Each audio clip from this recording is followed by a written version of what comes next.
Major changes for the Carolina Panthers after the 2019 season. Ron Rivera out as the head coach. Matt Rule in. Cam Newton out as the quarterback. Teddy Bridgewater in. Luke Kuechly retires. Greg Olsen is released. A lot of changes for a team that comes in at number 30 in the State of the Franchise Series because, look, Chris, you throw in the pandemic. New coach, new quarterback, new everything. Yeah. No opportunity to get anyone on the same page. Off you go. With a division that has the Saints and the Buccaneers and the Falcons, who were 6-2 down the stretch last season. Yeah, well, I mean, this is a totally different looking team. I mean, it's a totally different era now in Carolina. Now, you bring up, they got a lot of moving parts. You're right. This offseason screwed them over in a big way. Teddy Bridgewater, though, just as far as that's concerned, hey, look, I mean, that's the marquee move of the offseason, right? Paying him. He does know this offense, as far as Joe Brady, the offensive coordinator from LSU who came up there to Carolina. He was in New Orleans, so I'm sure there's going to be a lot of carryover that helps him. Yes, but, I'm interested to see where this Teddy Bridgewater thing goes. I am. Throughout his career, been very conservative, certainly. I always use the phrase, you've heard me say it, where I just go, he doesn't lose games, but he doesn't win games either. And that'll be the big thing for me to whether he holds on to this job and truly solidifies himself as a, starting NFL quarterback. Because I think he teeters on that border of, it could be a starter, but he could be like just an awesome backup too. I'm not sure I'm sold either way yet. But the thing is that you got to be excited about if you're Teddy Bridgewater or Carolina. I mean, man, they got some ballers on their offense. They do. I mean, we know they got the best running back in the game.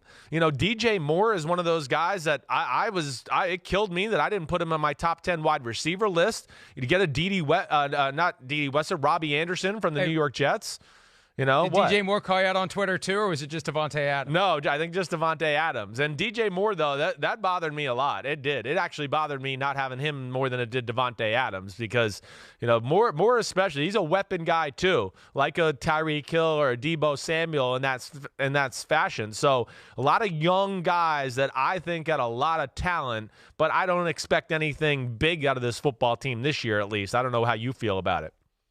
Joe Brady running the offense. He comes from New Orleans by way of LSU, familiar with Teddy Bridgewater, familiar with the Sean Payton offense. And look, we do see a lot of dinking and dunking from Teddy Bridgewater. He's never had big numbers, but last year when he got a chance to run that Sean Payton offense, 5-0. Yeah. With weapons around him. And it's been a long road for Teddy Bridgewater, and I am rooting for him. I hope he does well. That catastrophic knee injury in August of 2016 derailed what Minnesota quietly believed would be a breakout year. And here we are 4 years later where he gets a chance to be a starter again with his own team. He's making more money over the next 3 years than Patrick Mahomes also, by the way, assuming that the Carolina Panthers keep him for all 3 years of the contract. And if they do, that will mean it went very well. But what do you expect to see from Teddy Bridgewater in this offense run by the guy who knows him from his time in New Orleans? Yeah, I expect, good numbers. I'm not going to say superstar type play. I hope he plays a little bit more aggressively than he has in years past. And maybe this will embolden him to have the weapons around him and knowing the offense and knowing all the different options to where it makes him play that way. I do. But, again, I'm not sitting here saying he's got to like reinvent himself or totally change. I just wish he was a hair more aggressive because I think they got guys that can make big plays. I mean, they got legitimate speed at receiver. DJ Moore, Robbie Anderson, Curtis Samuel, they'll run by just about any corners in football. A pretty good tight end play. And then we know McCaffrey. So I look at that and go, yeah.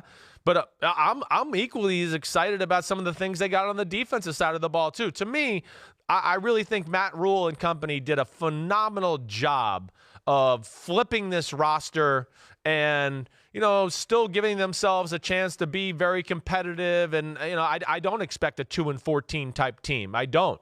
The first pick of the draft, they get Derek Brown, arguably the best player in the draft. I mean, other than Joe Burrow for me, you can make that kind of argument. He's a difference maker.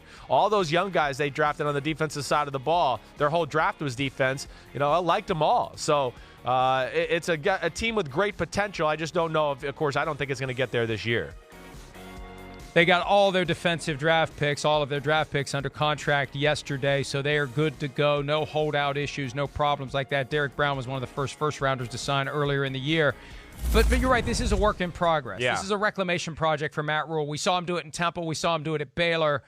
And it's going to take time. And I think anything they do this year that would be even remotely close to 500, that's cause for celebration because it's all about laying the foundation for 2021. But at the same time, you've got Christian McCaffrey in his prime. Yeah. Right? I mean, at the same time, if you have an opportunity to reach for the brass ring, and if it falls your way, and if you get lucky and you win some games early and you build some confidence and guys buy in, we talk about that all the time.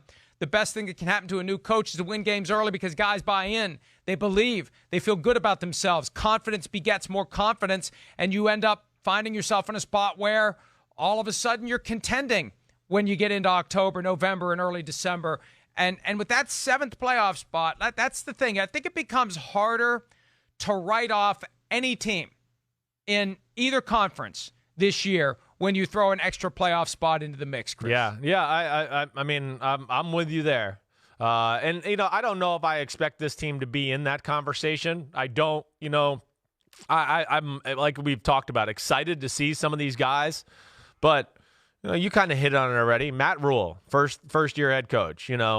Joe Brady, first-time NFL offensive coordinator, not really that extensive a resume even in college. And then the defensive coordinator, Phil Snow, has never coached defense in football in the NFL either, college football. And there's going to be an adjustment period there. Like, listen, I know Phil Snow is a hell of a coach, but there's going to be a part of him that's going to learn to go, he's going to have his code cracked for the first time this year where he's going to go, oh, wait, nobody in college used to do this to me when I played this coverage. And so there's going to be a lot. And now, Brady and Sean Payton have found, some cracks in my schemes, and I have to readjust how I think and what I do on the defensive side of the ball. So to me, let alone grooming these young players, I could almost see this being almost like a Miami type year that we just saw last year, where they might start out 0-4, 0-5, 0-6. But then we get to that second half of the year, and they're a pain in the butt for everybody they play. And maybe they rattle off 3, 4, 5 wins at the end of the year, and, you go into the end of the season going, whoa, watch out for Carolina next year. They might have something brewing. That's really what I'm expecting from Carolina here in this first year under Matt Rule. And when I think of all the circumstances conspiring against the Panthers this year, the lack of an offseason program with the new coach, with the new coordinators, right, with the new quarterback, I think back to the story from 2011 when Jim Schwartz, then the coach of the Lions, told the Harbaugh brothers, especially Jim, who was first year with the 49ers, with no offseason program, basically you got no chance this year. You got no chance.